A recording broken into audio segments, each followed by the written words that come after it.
इस कार्यक्रम के पुण्यार्चक हैं श्री कंवर लाल जी, महावीर प्रसाद जी पाटनी, आर के ग्रुप, मदनगंज, किशनगढ़, राजस्थान।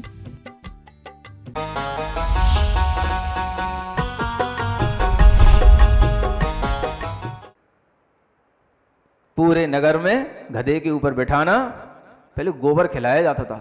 हाँ, कितना बड़ा दंड है, समझ आ रहा है ना। आदमी को मुंह में बताओ गोबर कैसे खा लेगा। ऊपर से उसको बुरी तरह से मार पाड़ना, जूतों की माला पहना देना, गधे पर बिठा देना, पूरे नगर में घुमाना, कितना बड़ा अपमान होता था, समझ आ रहा है ना। और इस अपमान का दंश हर कोई सहन नहीं कर सकता।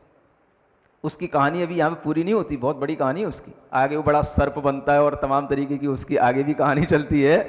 कहने का मतलब सत्य घोष की कहानी तो यहीं पर है, इतनी है कि आदमी की प्रतिष्ठा कब तक है? जब तक वो अपने सत्य कारनामों के साथ चल रहा है। जब उसकी प्रतिष्ठा गिर जाती है तो केवल समाज में बदनामी नहीं होती, उसके भीतर अपमान का जो दंश है वो सहन करने की भी किसी किसी में क्षमता नहीं होती, तो आर्त ध्यान के कारण मरता है, तो वो तिर्यंश गति को प्राप्त होता है। यही हुआ उसके साथ में।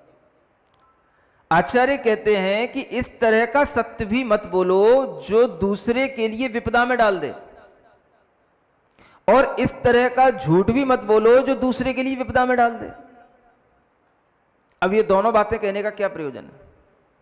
भीतर की भाव हिंसा को समझना है, जिसके माध्यम से सामने वाले का जीवन चला जाए। आपके एक बोल, मान लो कोई भी चीज आपने कहीं देखी या ना देखी, पुलिस का कोई भी व्यक्ति या कोई भी राजनेता या किसी भी तरीके के कोई भी एडमिनिस्ट्रेशन का कोई व्यक्ति आपको पकड़ करके ले गया, उसने आपसे कहा कि अगर आप इस व्यक्ति के लिए इस तरीके का स्टेटमेंट दे दोगे आपको 10 लाख रुपए मिलेंगे। समझ आ रहा है? आपको कुछ नहीं होगा, आपको 10 लाख रुपए मिलेंगे।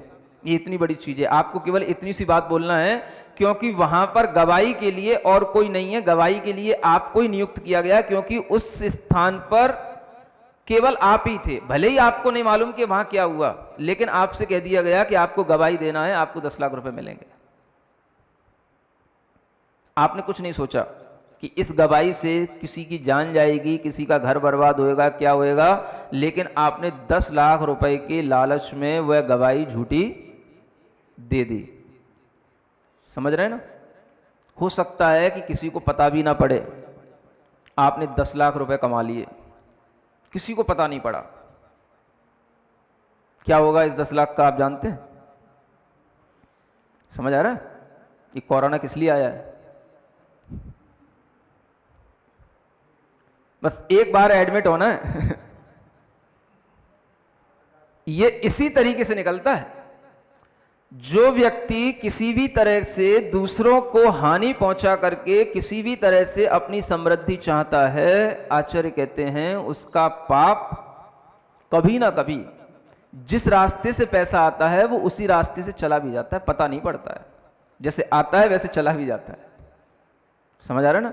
इसलिए कहा गया है कि जो व्यक्ति न्याय से धन अर्जित करता है उसका धन कम से कम 10 साल टिकेगा, और जो व्यक्ति न्याय से अर्जित नहीं करता है वो 10 साल के बाद में 11वें साल में उसका धन नष्ट हो जाएगा, 10 साल भी नहीं टिकेगा उसका। ये धन को एकत्रित करने के लिए भी हमारे भीतर विचारों की पवित्रता बहुत आवश्यक है। ये हमें सत्य अणुव्रत के माध्यम से समझना चाहिए। और यह सत्य अणुव्रत का पालन अगर व्यक्ति करने लगेगा तो कौन किसके लिए झंझट पैदा करेगा, कौन किसके लिए नीचा दिखाएगा, कौन किसके लिए बुरा करेगा, ये अपने आप सब अच्छाइयां दुनिया के सामने आने लग जाएंगी। ये अणुव्रत दुनिया को अच्छा बनाने के लिए है, केवल जैनों को अच्छा बनाने के लिए नहीं है। क्या समझ आ रहा है? हर व्यक्ति, कोई अजैन भी इन अणुव्रतों का पालन करेगा तो वह भी जो है इस तरीके के अणुव्रत के पालन से अपनी समृद्धि, अपना जीवन सुख शांति से जिएगा। सबके लिए है, धर्म सबके लिए होता है, किसी जाति विशेष के लिए नहीं होता। तो इस तरह का धर्म जब ये पालन करने में आता है तो आचार्य कहते हैं इसके कुछ दोष भी होते हैं, 5 अतिचार भी हैं, उन्हें भी ध्यान में रखना है। समझ आ रहा है? हर व्रत के कितने अतिचार हैं? 5। वो अतिचार का मतलब ऐसे दोष जो आपको उस नैतिकता की सीमा से बाहर ले जाते हैं, और अगर आपको पता पड़ जाए तो आप वापस लौट करके भी आ सकते हैं। वो आपके लिए एक क्षमा है, माफ करने वाली चीज है ना? क्या है? परिवाद रहो व्याख्या पैशून्यम कूटलेख करणम च न्यासापहारतापि च व्यतिक्रमाः पंच सत्यस्य। ये सत्य व्रत के 5 दोष हो जाते हैं, अतिचार हो जाते हैं, जिनसे सत्य अणुव्रत में दोष लग जाते हैं। अगर आप इन 5 चीज़ों को ध्यान में रखेंगे तो सत्य अणुव्रत का अच्छे से निर्दोषता से पालन होगा। पहली चीज परिवाद। परिवाद का मतलब दूसरे को नीचा दिखाने के लिए अपनी कसाई की पूर्ति से उसका अपवाद कर देना, उसका नाम के साथ में कुछ बुरा भला दूसरे लोगों से कह देना या उसकी प्रतिष्ठा गिराने की कोशिश करना, ये परिवाद कहलाता है ना? सब लोग परिचित है ना? हाँ। रहो व्याख्या, ये देखो दूसरी चीज क्या है? रहस्य माने होता है एकांत में की गई कोई भी चर्चाएं हैं, किसी की गुप्त क्रियाएं हैं, उन्हें प्रकट कर देना, यह भी इस सत्य अणुव्रत का दोष है ना? ये अगर देखो दोष तब रहता है जब वो कभी प्रमाद से, अज्ञान से एक बार हो जाता है ना? ऐसा नहीं समझना कि हम ये दोष करते जाएं और ये सोचते जाएं कि ये दोष ही तो है, अतिचारी तो है। अगर वो अतिचार बार बार बुद्धिपूर्वक लग रहा है तो वह अनाचार के लिए हो जाएगा। हाँ, अतिचार तो क्वचित कदाचित होता है, आपके लिए जानबूझ करके नहीं, कभी कभार हो गया, होने के बाद भी अफसोस होता है, पश्चाताप होता है कि हमने क्यों बोल दिया, क्या बता दिया, क्यों ऐसा कर दिया, तो वह अतिचार कहलाता है। समझ आ रहा है ना?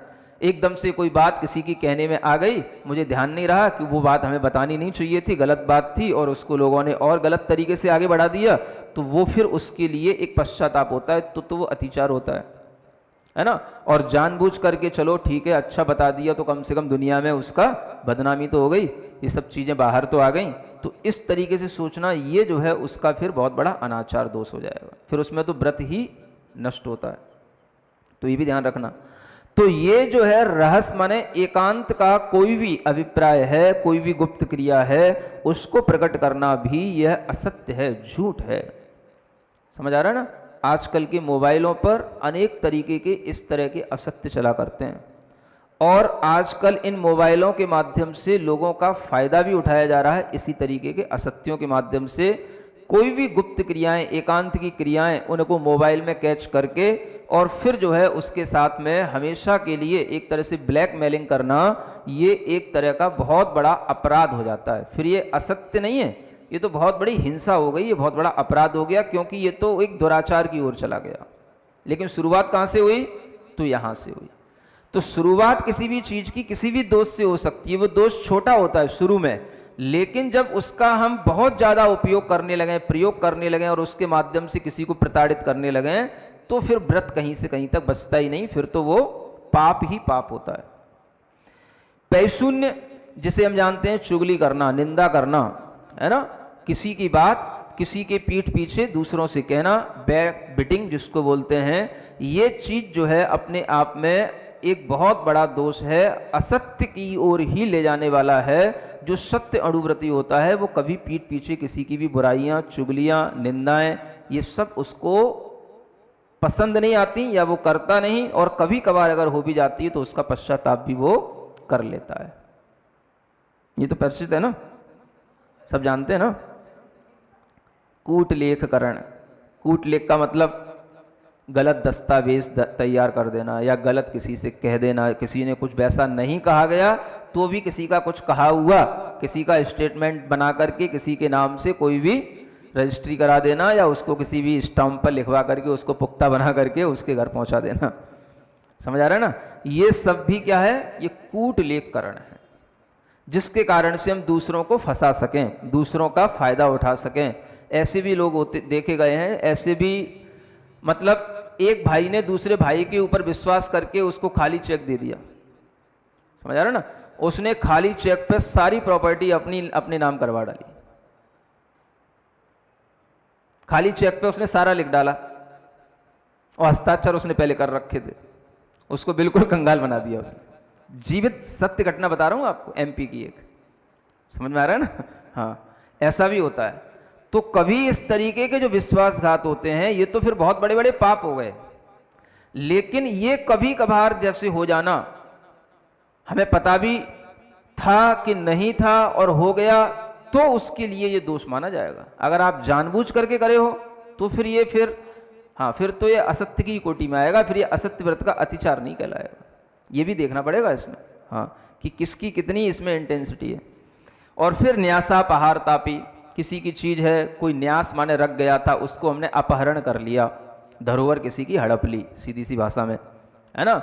या किसी ने कहा मैंने आपके पास में 10 लाख रखे थे, अब उसे ध्यान नहीं रहा कि वो ब्याज के साथ में 10 के 15 हो गए कि 12 हो गए, है ना। आपने उसकी ब्याज पे ब्याज और बढ़ा करके बता दिया, उसका टाइम और ज़्यादा बना करके बता दिया, उसने कोई लिखा पढ़ी की नहीं थी, तो आपने उससे जो है 12 के 15 हड़प लिए, है ना। या वो जितना रख गया था उतने में भी भूल गया, 5 रतन रख गए थे, कहीं उसको इतना ही ध्यान रह गया भाई 5 रखे थे कि 3 रखे थे, और उसने कहा भाई 3 रखे थे, तो भाई 3 ले जा चल, कंटी कटे।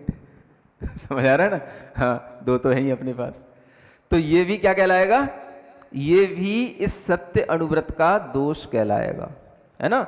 अगर वह ऐसे जानबूझ करके किया जा रहा है तब तो वह फिर और ज्यादा बड़ा पाप कहलाएगा। लेकिन अगर वह कभी कभार ऐसा भी हो कि आपके ही ध्यान में ना हो रहा हो और उसने कहा कि भाई 3 दे दो, आपने भी झट से 3 दे दिए, बाद में याद आया, तो वह एक अतिचार कहलाएगा।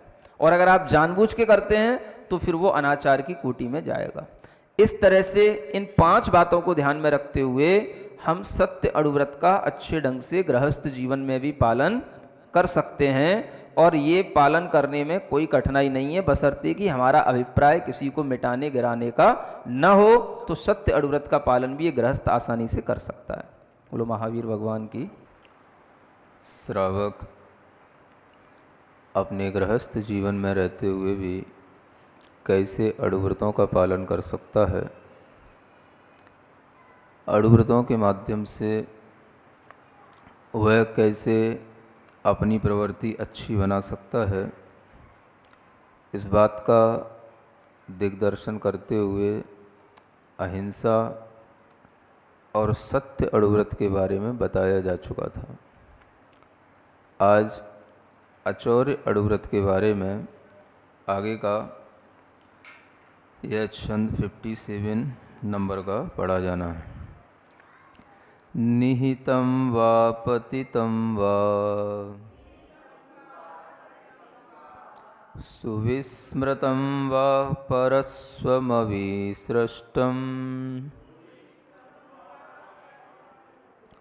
न हरति यन्न च दत्ते तदकृशचौर्यादुपारमणम्। पढ़ो एक बार। निहितं वा पतितं वा सुविस्मृतं वा परस्वमविसृष्टं न हरति यन्न च दत्ते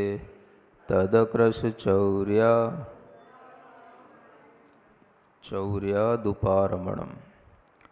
आचार्य कहते हैं अचौर्य अनुव्रत का मतलब क्या है, श्रावक कैसे अपने अचौर्य अनुव्रत का पालन करे। तो कुछ यहाँ पर बातें बताई जा रही हैं जिन्हें समझ कर के आप बड़ी बड़ी चोरी से बच सकते हैं।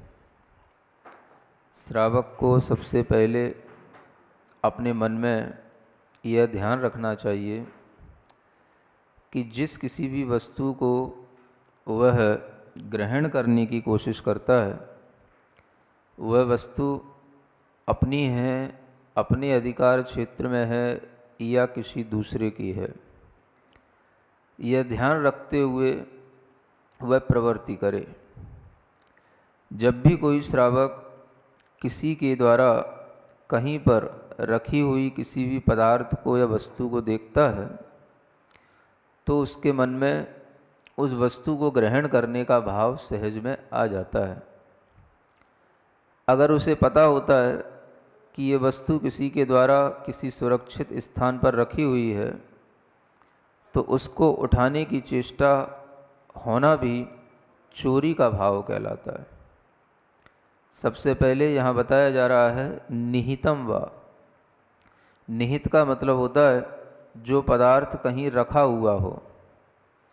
किसी ने अपने लिए रखा था, कुछ दिनों से रखा था, और वह रखा हुआ पदार्थ जिसने रखा था उस इस बात से विश्वस्त था कि मेरा वह पदार्थ, मेरी वह वस्तु वहीं रखी हुई है। जब आप किसी चीज़ को निरंतर देखते हैं कि वह कहीं रखा हुआ है और उसको कोई हाथ नहीं लगा रहा है, तो आपके मन में ये भी ख्याल आ सकता है कि उस वस्तु का शायद कोई मालिक नहीं है, इसलिए उसे कोई उठाता नहीं है, इसे कोई उसे उठा करके कहीं कभी रखता नहीं है, उसकी देखभाल करता नहीं है। ऐसा विचार करके अगर आप किसी की भी रखी हुई, अच्छे ढंग से संभाली हुई रखी हुई वस्तु को उठा लेते हैं, अपना बना लेते हैं, अपने पास में रख लेते हैं, तो वह निहितम माध्यम के माध्यम से एक दोष, चोरी का यह भाव आपके अंदर आ जाता है। तो सबसे पहली बात बताई गई कि कहीं पर रखी हुई वस्तु को हम न उठाएं। अगर आपको स्थूल रूप से चोरी का अगर त्याग करना है तो क्या करना होगा? सबसे पहले जो पदार्थ कहीं रखा हुआ है उसको वहीं रखा रहने दें। अगर वह हमारे अधिकार क्षेत्र में नहीं है तो हम उसे कहीं भी उठा करके रखने की कोशिश न करें और न अपने पास रखने की कोशिश करें। यह सबसे पहले आपको अचौर्य अणुव्रत का पालन करते हुए ध्यान रखना होगा। तो एक तो चीज़ हुई रखी हुई वस्तु का ख्याल रखना, और दूसरी चीज़ होती है पतितम वा। जो चीज़ किसी की गिरी हुई है, कहीं पर गिर पड़ी, ध्यान नहीं रहा, जेब में उसने हाथ डाला था पैसे निकालने के लिए, उसके कुछ और कागजात भी उसके साथ निकल गए, तो वह वहीं पर गिर पड़े। वो अपना पैसा देख करके आगे चला गया। या हाथ डाला था मोबाइल निकालने के लिए, उसके साथ कुछ नोट भी थे, वो भी वहाँ गिर गए। मोबाइल का तो ध्यान रहा उसे, नोटों का ध्यान नहीं रहा। आपने देख लिया कि उसकी जेब से गिरा है, या आपने देख लिया कि इस रास्ते पर कहीं कोई चीज़, किसी की कोई कीमती वस्तु पड़ी हुई है, या वह व्यक्ति जो दूर चला गया है अब उसे पता भी नहीं है कि हम कब कहाँ क्या गिरा है, और आपने उसको उठा लिया, तो यह भी चोरी कहलाएगी। किसी की रखी हुई वस्तु को उठा लेना भी चोरी है, किसी की गिरी हुई वस्तु को उठा लेना भी चोरी कहलाता है। अब अगर आपको वह चोरी का भाव नहीं है तो आपके मन में ये भी आएगा कि किसी की कोई वस्तु गिर गई है तो हम उसे उठा करके उस तक पहुंचा दें। अगर ऐसा भाव आता है आपके लिए तो आपको ये पता होना चाहिए कि वो वस्तु किसकी है। हम उसको जहाँ पहुँचाना चाह रहे हैं वो उस तक पहुँचेगी कि नहीं पहुँचेगी। और वह वस्तु अगर वहाँ से हट जाती है जहाँ पर वह गिरी थी, और वह अगर वहाँ तक नहीं पहुँचती है जिसके पास पहुँचनी थी, तो उन दोनों के बीच में जो कुछ भी घटित होगा, जो उसकी वस्तु गिरी हुई होगी उसके अंदर जो आकुलता होगी, जिसकी वह कोई चीज़ गिर गई थी वह पुनः ढूंढने आया होगा, उसने वहाँ देखा, वहाँ कुछ नहीं मिला, कोई भी आसपास उसने पूछा, कोई भी जानकारी देने वाला नहीं मिला, तो ऐसी स्थिति में उसके परिणाम और ज़्यादा व्याकुलित होंगे और ज़्यादा आकुलित होंगे। और अगर आप उसके लिए सही ढंग से उस वस्तु को नहीं उपलब्ध करा पाए और वह वस्तु किसी और के हाथ में पहुंच गई, तो उसका भी दोष आपको ही लगेगा, वह भी चोरी ही कहलाएगी। समझ में आ रहा है? अगर आपके अंदर वास्तव में भाव आता है कि वह वस्तु किसी की है, गिर गई है, किसी के पास पहुंच जाए, तो आप उसके लिए अगर कोई अच्छा इंतजाम अपने पास में रखते हो तो ही उस चीज़ को हाथ लगाओ। अगर वह वस्तु किसी के पास पहुंचने का कोई माध्यम बने, कहीं कोई सार्वजनिक स्थान हो, कोई वहाँ पर अनाउंस करने वाला हो, कुछ बताने वाला हो कि भाई किसी की ये चीज़ गिर गई है, जिसकी हो ले जाए, तो अलग बात है। और अगर वह कहीं इधर उधर हो गई और वो जहाँ देखने आया वहाँ नहीं मिली, तो उसके लिए भी जो व्याकुलित परिणाम होंगे, वह जो उसकी एक भाव हिंसा हो रही है, उसमें आप कारण बन रहे हैं। ध्यान आपको ये रखना है कि किसी की कोई वस्तु जब घूमती है, गिरती है या रखी हुई चीज़ नहीं मिलती है, तो व्यक्ति बहुत आकुलित होता है, दुखी होता है, भीतर से परेशान होता है, छटपटाता सा है वो। और ऐसी स्थिति में उसके अंदर जो दुख आ रहा है, उस दुख का कारण आप बन रहे हो, क्योंकि आपने उस चीज़ को वहाँ से अलग किया है। अगर आपके भाव सही थे तो वह चीज़ वहाँ तक पहुँच जानी चाहिए जिसकी है, और अगर नहीं पहुँचती है, आप उसको उठा करके कहीं और रख देते हो, तो ये भी आपके लिए एक तरह से गलत कार्य होगा। समझ में आ रहा है?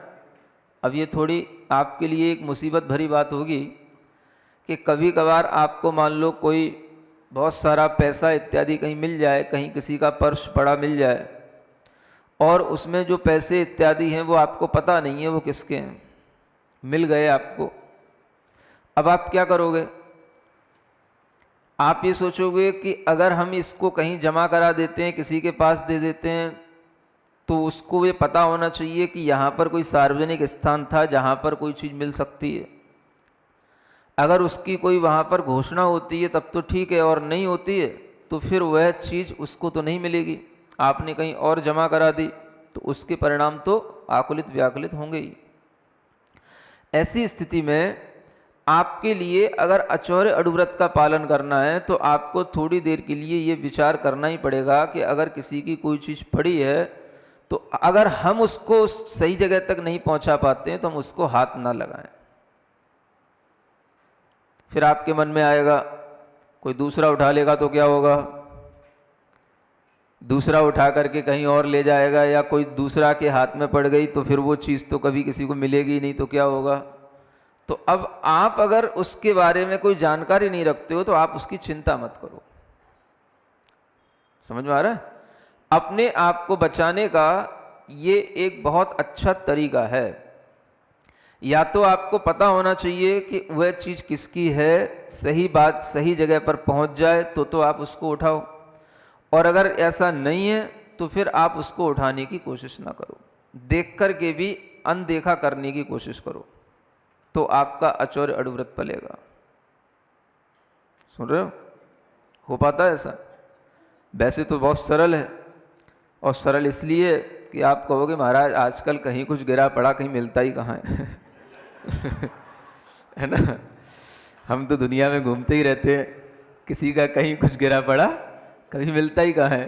कभी कभार की बात है कि कहीं कुछ मिल जाए, और जब कभी कुछ मिले तब तो ऐसा लगता है कि अगर कभी कुछ मिला है तो शायद हमारे ही भाग्य से मिला है। तो अगर हम ऐसा सोचेंगे कि हमारे ही भाग्य से मिला है, और ऐसा सोच करके हम उसे हड़पने की कोशिश करेंगे, तो ये भी चीज़ अच्छी नहीं होगी। अगर आपने अचौर्य अडुव्रत ले लिया है तो आप ये ना सोचें कि ये हमारे भाग्य से मिला है। समझ आ रहा है ना? किसी की चीज़ पड़ी हुई रहती है, कोई भी व्यक्ति कहीं पर भी पहुंचता है और वह उसको बार बार उसी स्थान पर ढूंढने के लिए भी पहुंचता है। बड़े बड़े शहरों में भी अगर कहीं किसी की कोई चीज़ गुम हो जाती है तो वह व्यक्ति वहीं आसपास चक्कर लगाता है जब उसे ध्यान आता है। तो बेंगलोर पुणे जैसी जगहों पर भी मतलब कि एक लड़के का एक पर्स इस तरह से घुमा कि उसमें ज़रूरी कागजात थे, और वह ढूंढता रहा, वहीं स्थान पर आकर के किसी ने उसको ले लिया, उठा लिया, और उठाने के बाद में वह उसका जब उस पर कुछ एड्रेस वगैरह पड़ा था तो उसके हिसाब से उसको फ़ोन किया, तो वो फ़ोन करने में उसको कम से कम 2 घंटे लग गए। समझ आ रहा है? उसके पास तक इस बात की जानकारी पहुंचने में, जब तक तो वो आकुल व्याकुल हो गया, और वो भी मतलब कि रात की बात। तो ऐसी स्थिति में जो उसके परिणाम बिगड़े, अब वह चीज़ उसको 2 घंटे बाद मिल गई। अगर मिल गई तो चलो अच्छा हो गया। समझ आ रहा है?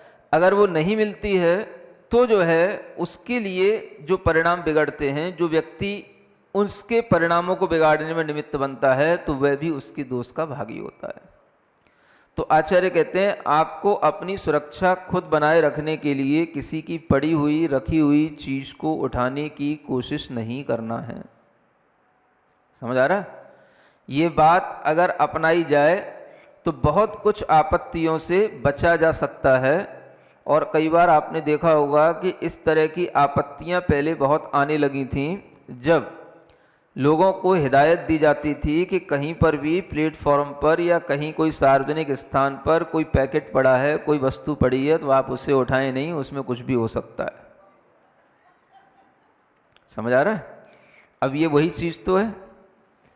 आप लोग व्रत का पालन तब करते हो जब आपसे कुछ सरकारी नियमों के तहत कहा जाए, अथवा आपको किसी से कोई दिक्कत आने लग जाए, या आपको अपनी जान माल की सुरक्षा का जब कोई खतरा पैदा हो जाए, तब आप जो है कुछ अणुव्रतों का पालन करने का भाव करते हो।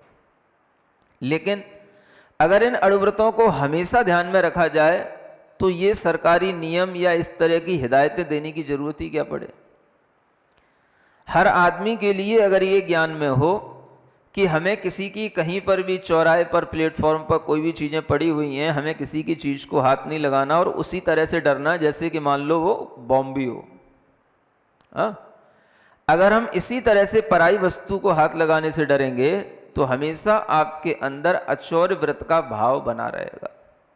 लेकिन ऐसा आपकी जानकारी में नहीं होता, या आप उस चीज को ग्रहण करने के लिए इतना लालची हो जाते हैं कि आप सोच नहीं पाते हैं कि यहाँ पर कुछ है, तो हम जैसे कितने ही लोग आ चुके हैं, उनके लिए भी तो देखने में आया, जब उन्होंने हाथ नहीं लगाया तो हम क्यों हाथ लगाएं।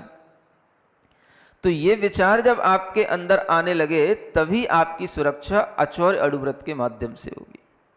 तो आप देख रहे हो कि अचौर्य अणुव्रत भी हमारी जीवन रक्षा के काम में आने वाला एक अच्छा व्रत है। सुन रहे हो? जिन लोगों को इस अचौर्य अणुव्रत के बारे में ज्ञान होता है तो वो लोग हमेशा इस तरह की चीज़ों से बचा करते हैं। कहीं पर भी कोई भी चीज़ पड़ी हुई है उसको देख करके एकदम से उठाने का भाव करना, ये भी अपने आप में धोखा खाने जैसी बात भी हो सकती है। कोई लोग आपकी इस कमजोरी का फायदा भी उठा सकते हैं।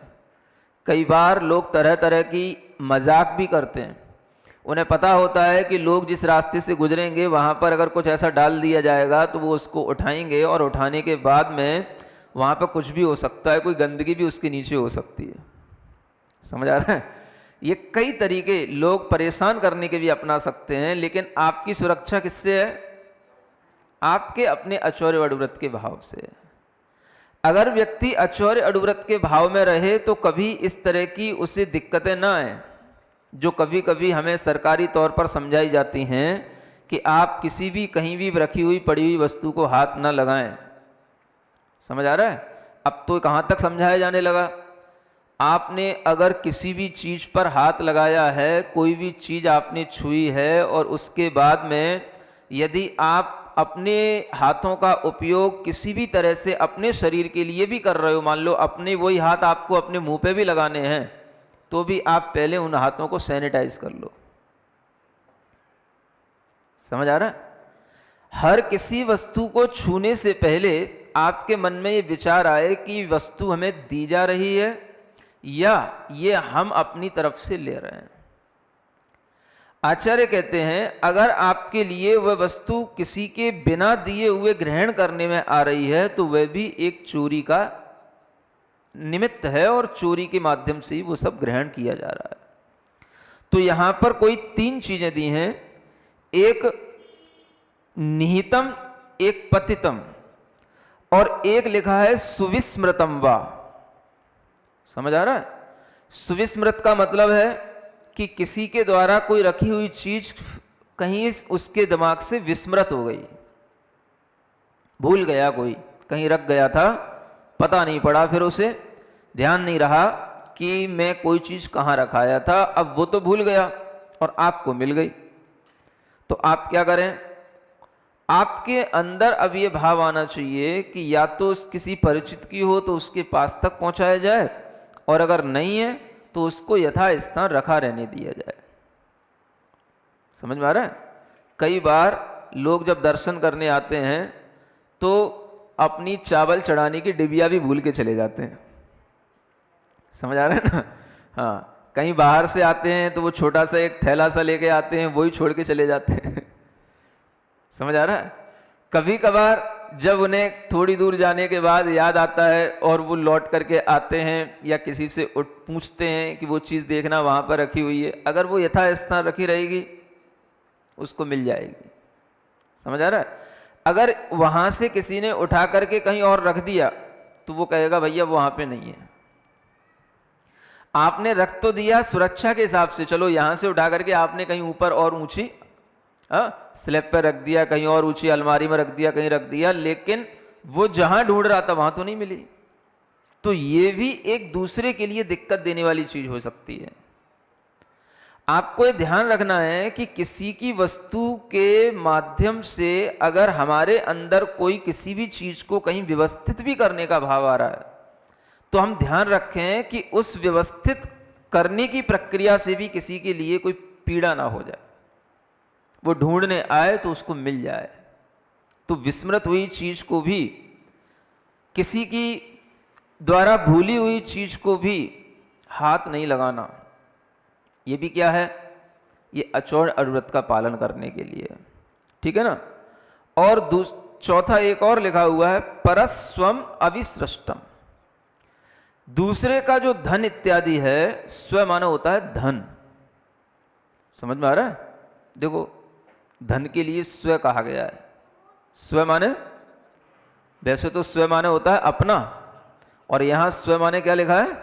धन।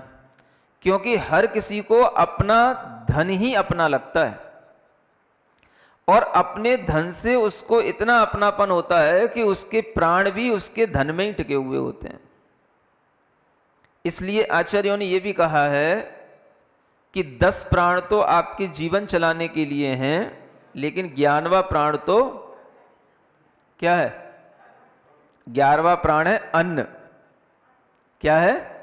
अन्न, जिसके माध्यम से ये शरीर चलता है, ये जीवन चलता है। और फिर उसके बाद में 12वां प्राण है धन, क्योंकि अन्न कहां से आएगा?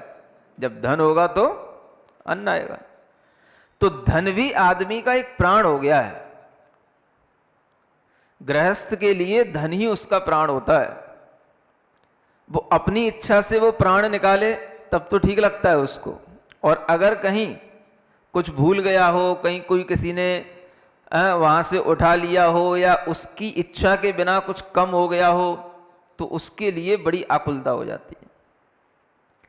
धन को प्राण की उपमा इसलिए दी गई है कि आदमी के अंदर गृहस्थ अवस्था में उसके लिए धन ही सब कुछ होता है। तो दूसरे का धन जो पर धन कहलाता है, वह अगर किसी के द्वारा दिया हुआ नहीं है और अगर आप उसको स्वयं अपने हाथ से उठाते हो तो वह भी एक चोरी है। अब ये चोरी के 4 रूप हो गए।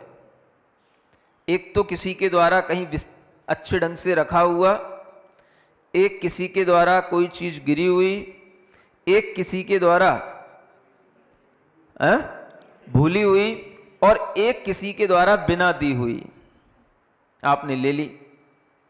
ये 4 तरीके से चोरियां की जाती हैं और ये चोरियां हो सकती हैं।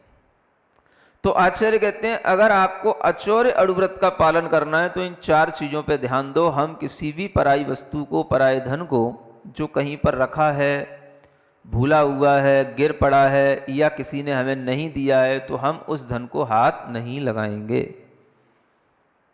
है ना? अब धन तो आजकल मिलता नहीं है, मोबाइल ही मिलते हैं जगह जगह पड़े पड़े। समझ आ रहा है? उनकी भी कुछ कीमत तो होती ही होगी। मोबाइलों की भी चोरियां बहुत होती हैं। तो सबसे ज़्यादा इस तरह की चोरी करने के भाव भी आते हैं, और कई लोग इस प्रकार की चोरी में अपने आप को मतलब बचाते नहीं हैं, कर ही लेते हैं। समझ आ रहा है? हाँ, इतने इस तरह से भी लोग देखने में आते हैं कि कहीं ना कहीं जो साधुओं के दर्शन करने आ रहे हैं या मंदिरों में आ रहे हैं, उन्हें भी अगर कहीं मौका मिल जाता है किसी के मोबाइल आदि को चुराने का, तो वहां पर भी चोरियां हो जाती हैं। तो ये क्यों हो जाती हैं? जहाँ सब लोग एक ही कौम के हैं, एक ही जैसी बिरादरी के हैं, तो वहाँ पर भी जब चोरियाँ होती हैं तो इसका मतलब कौन, दूसरे लोग तो नहीं आ रहे चुराने, कौन आ रहा है? समझ आ रहा है? तो ये समझने की बात है कि चोरी के भाव आदमी में रहते हैं और बहुत अच्छे ढंग से देखे गए हैं। बिना चोरी के तो किसी ने अपने जीवन की शुरुआत ही नहीं की होगी। समझ आ रहा है? हाँ, आप जितने आज हमें अच्छे दिखाई दे रहे हो और अपने आप को अच्छा समझ करके बैठे हो, अपना बचपना याद करो। हैं? कौन सी ऐसी स्त्री होगी विवाह होने के बाद जिसने चोरी ना की हो, है ना? पति के जेब से कुछ ना निकाला हो।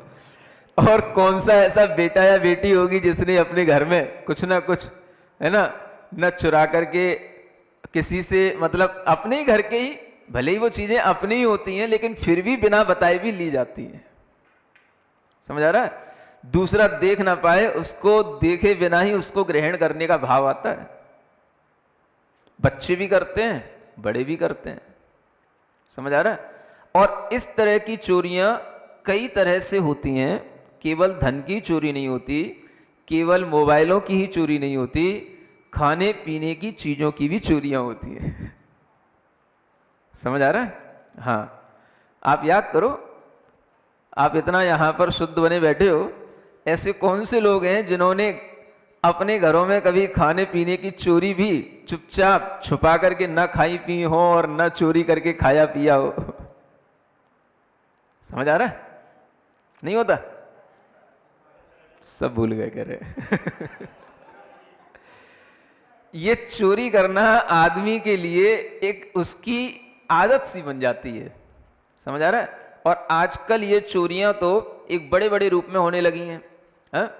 साइबर चोरी होती है एक। हाँ? पीएम के फंड में से भी लोग पैसे निकाल लेते हैं।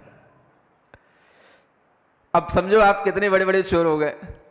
तो आज जितनी ज्यादा ये टेक्नोलॉजी बढ़ रही है, चोरियों की संख्या और चोरों की संख्या भी उतनी ज्यादा बढ़ रही है। और ये चोरी करने के तरीके अब अलग अलग ढंग के हो गए लोगों के।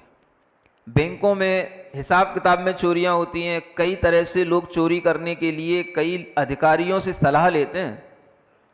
समझ आ रहा है? वकीलों को नियुक्त करते हैं चोरियां करने के लिए, और वकील और अधिकारी उनको सलाह देते हैं इस तरह की कि आप इस तरह की चोरी कैसे कर सकते हैं।